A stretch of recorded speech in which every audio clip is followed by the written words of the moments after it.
welcome His Honourable High Commissioner, Excellency Dr. Christian Turner in Manchester. We're extremely grateful and thankful for you making the effort to come all the way to Manchester from Islamabad. So I'd like to introduce you to the Northwest Press, all leading TV channels and online media are here this evening now. So I'm going to hand it over to you. The event today is focused on trade and investment between Pakistan and the United Kingdom. So if we can focus on how both countries can engage better on trade and investment, how trade and investment can be expanded, and how the connectivity can improve. So let's focus on that area. Thank you. Very good. Anil, thank you very much. I'm delighted to be here. Salam alaikum. Walaikum assalam. I am back in the UK for 2 days, having a fantastic program spanning 3 cities, Bradford, Leeds and Manchester, meeting diverse, thriving and entrepreneurial communities. Obviously I am based in Islamabad, but the relationship we have is one that really links us together, and I'm here to make sure I am understanding and building my connections back here in the UK, as well as all the work that I do in Pakistan. Tonight I've got 3 messages, 3 P's: partnership, perceptions and potential. The message on partnership is a familiar one about the close ties between our 2 countries. That centres around the 1.5 million people, the British nationals of Pakistani descent living in the UK, who cover every walk of life, and many leaders are here that Anil has kindly invited to join us this evening. And I've met in the last 2 days a really diverse range: local political leaders, business people, community representatives, local youth at Bradford University, all of which helps me better understand that deep living bridge between our two countries. So that is the partnership. The second P is perceptions, and a key part of change is challenging outdated perceptions of Pakistan. You know that I think there's been a transformation in the security in the country, an 80% reduction in incidents since 2014, that really is unmatched in any other country. That's helped lead to the return of British Airways, the visit of the 2 royals, the Duke and Duchess of Cambridge in October, and allowed me in my first month as High Commissioner to recommend a change in the travel advice for Pakistan, the first major change since 2015, which I hope will allow more Brits to visit and see everything that the beautiful country has to offer. It's not just tourism. I'm talking a lot about cricket, you'll be pleased to hear. 15 British players in this year's Super League, and the MCC, Marylebone Cricket Club, the world's oldest cricket club, having visited, and I have said publicly that I hope an English team will follow. The third P is potential, and of course the economy is the key to Pakistan's future. The UK is one of Pakistan's top 3 trading partners, the biggest in Europe, and we're the second only behind the US and China. But looking at the actual trade figures, they're low, are about £3.3 billion, with only 1.3 billion coming from the UK. And my ambition, and this really is my key message, and if you listen to nothing else from these remarks, I know you journalists need to pay lots of attention. This is my core message. My ambition is to, at the very least, double the trade between our 2 countries in my time as my tenure as High Commissioner. How do we do this? There are 3 areas I'm focused on. The first is increasing British support for Pakistan's economic growth. That's through our Department of International Development and helping with development and technical expertise.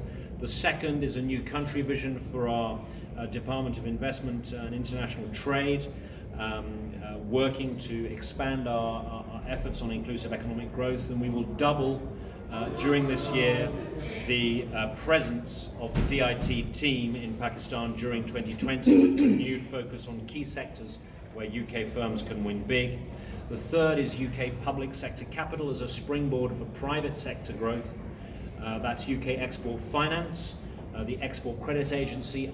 It currently has £1 billion worth of credit facility, which is underutilised, and only 3 million of that 1 billion is currently being used, and that's a waste, frankly, we need to see really be increased. So in those areas, I hope we can really put our shared effort behind Pakistan's future, Pakistan's growth, and for the UK to be a key part of it. In conclusion, I want this community here in the northwest of England to be a key part of fulfilling the trade potential and a huge advantage through our unique partnership. Business leaders like Anil Musarat are part of that. I've talked today to the Mayor of Manchester, Andy Burnham, who I'm pleased to say himself wants to lead a delegation to Pakistan this time next year, and we together exemplify the very best in international partnership. I'm confident that it will get even stronger if we take full advantage of the opportunities and the potential that is there. Thank you. My name is Mia Mirali from A1 Aaj News. After the Brexit, especially, you know, the British especially, they are looking for a new market.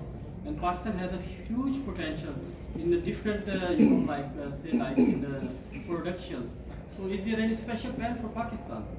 So I think it's a very good example of why, as Britain leaves the European Union, we need to be expanding our trading relationships across the world.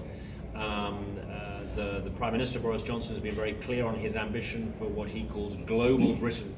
And my message is that we have a natural advantage in a country like Pakistan with our deep historic ties, the populations that are connected together, a shared language, a shared history, and an exciting future ahead. Okay, so my name is Wasim Chaudhry. I'm from 24 News and 44. And we have seen your work in Pakistan. You are a true friend of Pakistan, as we've seen you speaking in Urdu, going all over in the Pakistan, all villages, and basically you're very friendly, you know. So the question is very small question. The Pakistan government have written the letter to the British Foreign Office regarding the Pakistan former Prime Minister Mia Nawaz Sharif returning Pakistan. So what is your point of view on this? And the second, what do you think how we can you know, make more after the Brexit relationship with the Pakistan? And they have 70 years old friendship relation with Pakistan. On the first question, I do not want to comment on that this evening because we're here to focus on the trading potential in the relationship. On that, I've set out the 3 areas in my remarks where I think we should be working together. That involves greater work by the British government, expanding our effort with DFID, Department of International Trade, and entities like UK Export Finance, but it has to be working hand in glove with friends and partners in the private sector. So there's lots of issues around perception with Pakistan. So how are you going to allay those fears that people have, certainly here from Britain? So look, my job is not to be the tourism promotion agency for Pakistan. My job is to advance British interests in Pakistan. And perception alone is not the only challenge the country faces. But I do agree with Prime Minister Imran Khan that I think many perceptions of the country are misplaced, and that is why in the things that I control, issues like our travel advice, I think I have a responsibility to be clear in the advice I am offering. And that is why, to the previous question, I am also making no apologies for being active in the country, for travelling around, for visiting everything that it has to offer, and showing by my actions that I think there is much more we can do. Yeah, Bashir, I just want to know about the immigration policy at the moment. There was a lot of difficulties in immigration policy. Are you going to change the immigration policy in the future? Or If you don't mind, sir, you speak very good English, and then you speak Urdu as well. So seeing you in the Pakistan going to say. मैंने उर्दू बहुत खराब है, so we'll stay in English, please. So look, on immigration, there are 2 points. The Prime Minister Boris Johnson has announced a broader, points-based approach to our migration system, and details of that will be released by the Home Office with a full consultation in due course. For the existing contact between the 2 countries, we have about 400,000 visitors from the UK to Pakistan a year. My High Commission issues about 100,000, nearly 100,000 visas in return. So we already have a very strong base of contact between the 2 countries, legitimate travellers, visitors, students on which we want to build. As well as, is Britannia government thinking to participate into CPAC, China Corridor, you know?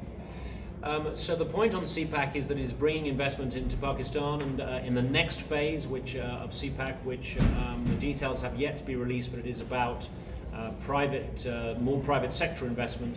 I see no reason where if the deals are attractive, where it is done to the benefit of Pakistan, UK firms shouldn't be looking to get involved in some of those projects. My name is Farad Kazmi from Sardar. I work on Pakistan promotion, and my full magazine is devoted to promote the culture of Pakistan and Britain into Pakistan. My question is, what project you bring here in the UK today, especially you visiting 3-4 cities, to target the Britishers to invest in Pakistan and the Pakistanis to invest in Britain? Is there any specific product, a project, or a specific area of interest you bring with yourself? So I've just set out the 3 areas in which I hope to increase that trade. If you were listening, and you'll see in the press release that that those are the details that we are committing to advance here. For specific sectors, we will be announcing in due course those sectors where we really want to be focused. And as I said just here in the last 2 days, we have heard details of 2 significant trade missions that we hope will be coming to Pakistan. One is led, if I may, by our host later this year, Anil Mussarat, and the other will be led by the Mayor of Greater Manchester, Andy Burnham, about this time next year. So these are exciting new initiatives that I hope everyone will join and get behind. Farhad Kazmi from last 2 questions, please. Farhad Kazmi from Aaj News. My question is similar to the previous one, but it's regarding mostly the people of Azad Kashmir and especially the Mirpur area, which you can understand that majority of the immigrants are from that area. Yeah. So the issue I'm asking you about to clarify our your answer is because mostly the people are applying for the visa on the basis of their relatives here or other reasons or family reasons. They get higher rate of rejection, especially last couple of years, and the cost and everything. They are, furious about this situation, especially last 2 years what's happening. I don't know what's the policies about, but they are requesting the right of appeal on the basis of relatives' visits should be, So there has been no change to our visa policy. No. It is a very clear policy. It is rigorous, and I make no apologies for it. If individuals are unhappy with decisions relating to their cases, they have the right of appeal. That exists already. We have an extremely efficient and good visa service. As I said, we issue nearly 100,000 visas a year, and if people want to appeal on the grounds of that, they have all the facilities to do so. Okay, Last question, please. My question is, as a High Commissioner, what's your views on the current Pakistani government? I mean, the way they are My working. job is not to support or oppose the Pakistani government. It's for the Pakistani people to do that. My job is to work with whomever the Pakistani people elect to further advance British interests. Thank you all very much. I hope you enjoy your evening. Thank you. Thank you very much.